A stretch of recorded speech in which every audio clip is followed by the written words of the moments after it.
आता पेट्रोलचा खर्च विसरा, घरी आणा इलेक्ट्रिक स्टायलिस्ट इलेक्ट्रिक गाडी. 100% भारतीय बनावटीची इलेक्ट्रिक्स ईव्ही इलेक्ट्रिक गाडी आता उपलब्ध. 5 वर्षांची वॉरंटी, आकर्षक कलर्स आणि स्पोर्ट्स डिझाईन. एकदा चार्ज करा आणि 100 ते 140 किलोमीटर पर्यंत रेंज.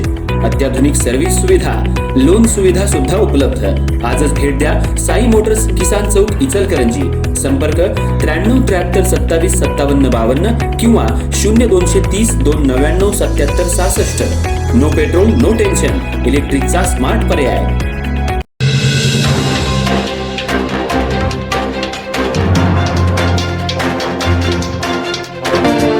इचलकरंजी शहरातील शाहू पुतळा परिसरातला फेरीवाल्यांचा पुनर्वसनाचा प्रश्न पुन्हा एकदा ऐरणीवर आलाय.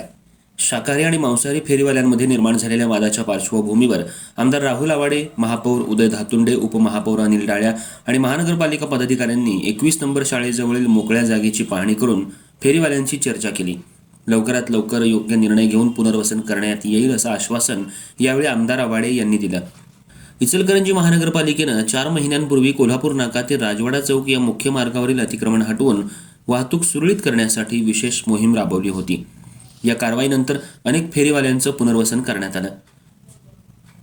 शाहूतीर्थ खाऊ गल्ली आणि शंभूतीर्थ खाऊ गल्ली या ठिकाणी फेरीवाल्यांसाठी आवश्यक सुविधा उपलब्ध करून देण्यात आल्या. मात्र या पुनर्वसनानंतर शाकाहारी आणि मांसाहारी खाद्यपदार्थ विकणाऱ्या फेरीवाल्यांमध्ये वाद निर्माण झाला. शाकाहारी पदार्थ विकणाऱ्या फेरीवाल्यांनी मांसाहारी स्टॉलजवळ व्यवसाय करणं अडचणीचं असल्याचं सांगत स्वतंत्र जागेची मागणी केली. यामुळे पुनर्वसनाचा प्रश्न पुन्हा चर्चेत आलाय. या पार्श्वभूमीवर आमदार राहुल प्रकाश आवाडे, महापौर उदय धातुंडे, उपमहापौर अनिल डाळ्या, नगरसेवक अजित मामा जाधव, दीपक रावळ तसंच इतर पदाधिकारी आणि फेरीवाले प्रतिनिधींनी शाहू पुतळा परिसरातील 21 नंबर शाळेजवळील महानगरपालिकेच्या मोकळ्या जागेची पाहणी केली. या ठिकाणी फेरीवाल्यांचं पुनर्वसन शक्य आहे का, याबाबत प्रत्यक्ष आढावा घेण्यात आला. पाहणी दरम्यान फेरीवाल्यांनी आमदार राहुल आवाडे यांच्यासमोर आपल्या अडचणी मांडल्या. आम्ही गेल्या 40 वर्षांपासून या परिसरात व्यवसाय करतो आहोत.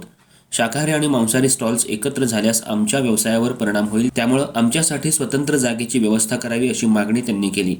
दरम्यान प्रस्तावित खाऊ गल्लीबाबत परिसरातील काही नागरिकांनीही हरकती नोंदवल्या आहेत. वाहतूक, स्वच्छता आणि परिसरातील रहिवाशांना होणारा त्रास या मुद्द्यांवर नागरिकांनी चिंता व्यक्त केली आहे. याचीही दखल घेत आमदार राहुल आवाडे यांनी संबंधित अधिकारी आणि पदाधिकाऱ्यांसोबत सविस्तर चर्चा केली. फेरीवाले, स्थानिक नागरिक आणि प्रशासन या तिन्ही घटकांचा समन्वय साधून कुणालाही अडचण होणार नाही अशा पद्धतीनं पुनर्वसनाचा अंतिम निर्णय घेतला जाईल असा विश्वास आमदार राहुल प्रकाश आवाडे यांनी व्यक्त केला. यावेळी महानगरपालिकेचे पदाधिकारी, फेरीवाले संघटनेचे प्रतिनिधी आणि परिसरातील नागरिक मोठ्या संख्येनं उपस्थित होते.